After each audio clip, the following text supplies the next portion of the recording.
On July 26, 2023, we drove our tiny van home packed to the brim down this half-mile dirt road. And at the end of this road was our new home, a wildly overgrown, 32-acre plot of raw land in Tennessee with no power and no water, just us, our van, our dog and our cat, and endless dreams of what it could all become. Welcome to the Runaway Ranch. This is gonna be awesome!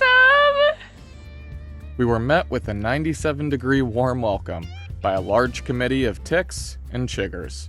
So to make our surroundings more livable, we quickly began cutting down the knee-high grass and began to uncover some of the property that we previously only had a few hours to see.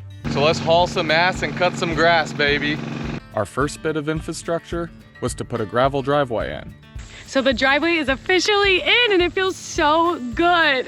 It just kind of transformed the property. It looks official here now. It's officially the Runaway Ranch with a driveway. We quickly found that living in our van stationary made its tiny square footage lose the luster that it had while we were traveling in it. Guys, it gets messier than ever. Living in the van, trying to work on the property. Okay, that's enough. That's all you get because it's too messy to show you. But we did our best to find comfort by keeping our water tank full, by running to our local springs, and keep the van cool in the summer heat by keeping our generator running. But we had a plan for this to all be temporary. We had a 12 by 28 custom-built Amish cabin shell delivered to our property. Welcome to my crib!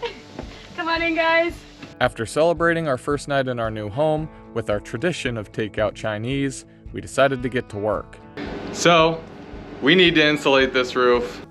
Because the sun beating on the black metal roof made the space nearly unbearable to be in, we kicked things off by getting the roof insulated. It's a new home, guys. It's a new home! Guys, it feels unreal! It's amazing.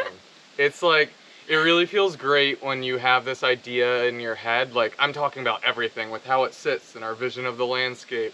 And you have it in your head and you have this floor plan, but you have no idea because we've never seen this. Never. We didn't see a model the same size. We were in her grandmother's living room when we decided to buy this. The size of her living room to this entire cabin and figuring out how we could build a house in it.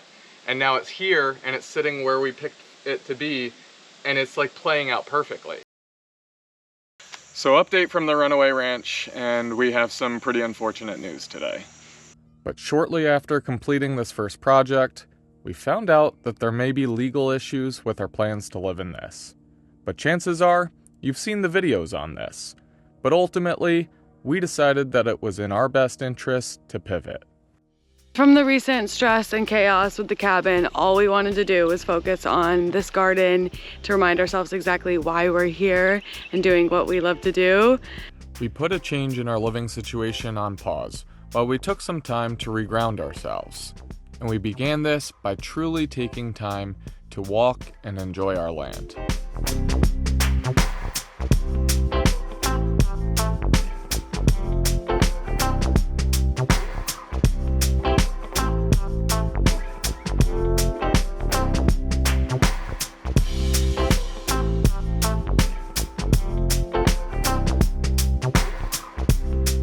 As late summer turned to early fall, the beauty of this transition on our property was truly humbling.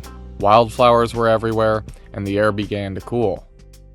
It's something about the evenings here, the golden hours that just like make you just like take a second to breathe, relax, to grab a cold beer and just like start cooking on the grill, and it just like kind of all comes together.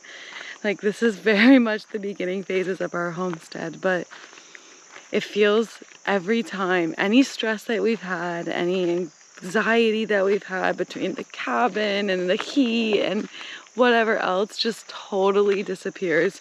And we balanced this enjoyment with work. We processed wood, cleaned up our property, and made time for some more fun project-oriented work, like brewing beer, and for the first time, beginning to forage on our property.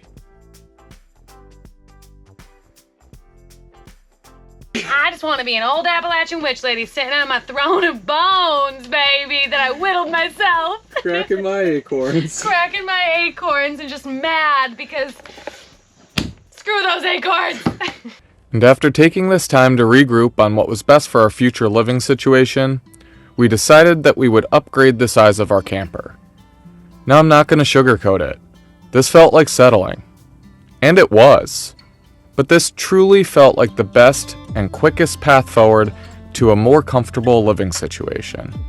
But before moving in, we spent a little bit of time to make the space feel more like ours. We painted the stained walls, ripped out the old carpets, and added some touches, knowing that we would be in this space for long enough to want to make it feel like our own.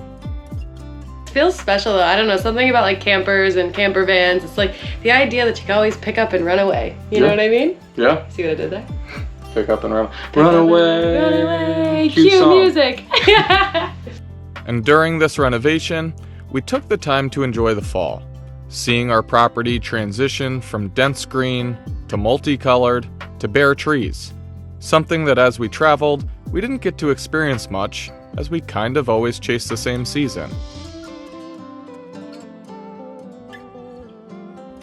We also dedicated some time to make some great memories with friends that would make this challenging part of our life more pleasant to look back on.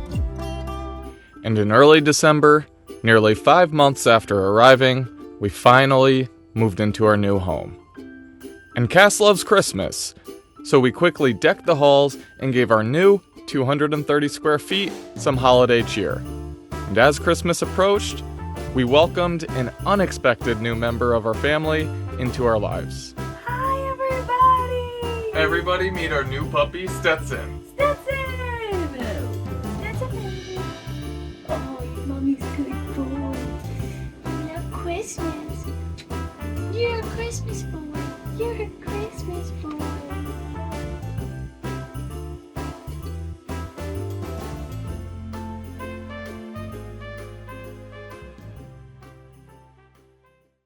Not long after the holiday, we were hit with a completely unexpected Arctic blast.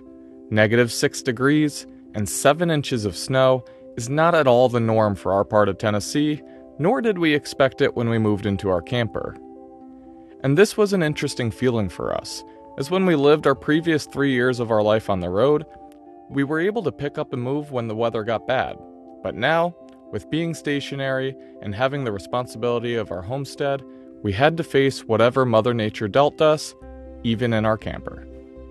So, we did our best to try to stay warm, 55 degrees in the camper, and tried to enjoy the quietness of the winter storm. It is so beautiful down here. You know, we traveled away from snow for like the last 3 or 4 years, so we haven't really enjoyed like the beauty of it. And as much of a nuisance or a danger or whatever it can be, it's also friggin' beautiful, so. It's nice enjoying it. It's nice that I put on enough layers to sit out here and breathe for a moment and listen to the snow falling and the quiet. Just how beautiful this really can be. When the snow thawed, we took on the biggest project of our homestead yet, our 4,800 watt solar system. But this took much longer than expected. And although this was our 3rd solar system that we've built out, it was also the largest and most significant. It challenged us, but it has been running seamlessly ever since. It truly has changed our lives here and has been one of our most rewarding accomplishments to this date. And that is it, guys! Project done. 4,800 watts of sun power, baby! So I am walking over to our rain collection system. And our water system, while it wasn't perfect, it was finally to the point of what we considered being established. And there were many iterations to come, but we now had water. For our region of Tennessee, on an average month, we'll collect around 1,000 gallons of water. But sometimes it's a lot more. By the end of February, we felt like we had a huge milestone of our off-grid homestead. Because developing raw land to be off-grid is so much of a slower approach, almost all of your work in the beginning goes to simply trying to create some form of resource security. And now, with our larger camper, our septic in, our rainwater collection and filtration system, and of course, our new solar system, we finally felt a sense of resource security. And this allowed us to shift our focus to the beginning development of our farm. So we started by clearing some land for both our gardens and the development of pasture for future livestock. That was a big day, but the clearing is finished. Not everything really went to plan, but let's show you around.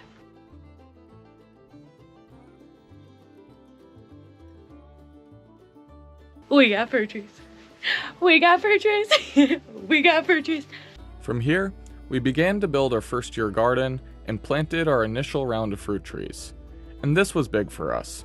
We've always felt dissatisfied with the US food system, both in the quality of the food and in its health. So being able to provide at least a large portion of our food ourselves is actually our #1 drive to being here. Growing fruit is really important to us here, and that's because it's really hard to find just tasty, good produce in the grocery store. If you try strawberries, say from a grocery store, even when they're on and they are really good, but then compare it to like a fresh pick vine ripened strawberry, it'll blow your mind, the flavor difference. Yeah, not comparable at all. With our garden and our orchard started, it was time to change the look, sound, and of course, the smell of our property by welcoming our first farm animals. We decided to start small, like most do, with chickens. So it was time to build a coop. The chicken coop is finished! Woohoo! At least as finished as it's gonna be for this video. And with the completion of the coop, we got our egg-laying ladies. Good morning, ladies.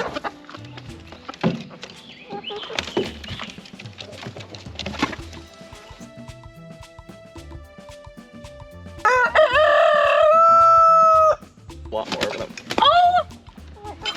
My God! We continued our progress by starting to use our cabin for more than just tool storage and started using it as food storage. First with canned goods, and then with deep freezers. And all of the deep freezers are being run by our solar system. It's really exciting because we went out the other day and we got 2 deep freezers to power here in the cabin. And this is a fun project because we're fully off-grid here. So to have ample refrigerated and freezer space being fully solar powered and to have food storage that's done in a freezer from solar power is really exciting. And now, with our chickens settled in, it was time to add our first actual livestock. But first, we had to build them a home.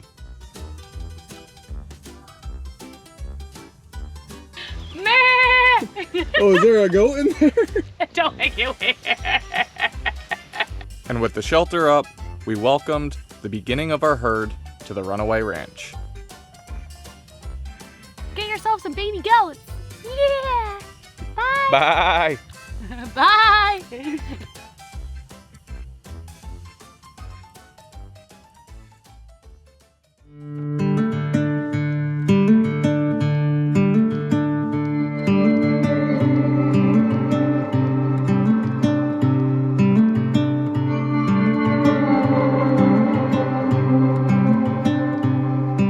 And now we find ourselves trying to slow down a little on our homestead. Of course, we have huge plans of building an animal barn and our own off-grid cabin to be our forever home, but we're trying to shift to creating a healthier relationship with our work here. This past year blew past us in what felt like just a few months. And our goal here is that when we look back, we view the work as rewarding and educational, rather than a whirlwind of trying to survive. But with that being said, the first year here was inevitably going to feel like this. We didn't have water, power, or any sort of comfort. Simply 70 square feet and a patch of wild land. But now that we've settled in, we have all of our necessities, and the place is starting to feel like a farm, we'll make more time to actually take in what we're doing, and take the time to sit back and appreciate how far we have come. We'll rotate our goats in the pasture, we'll make time for friends and family, we'll explore the area we live in, and continue to chunk away at all of the projects that we have dreamed up. We're happy we got to share this last wild year of our life with y'all, and we look forward to sharing the next year of journeys here at the Runaway Ranch, where you have nowhere to be and all day to get there.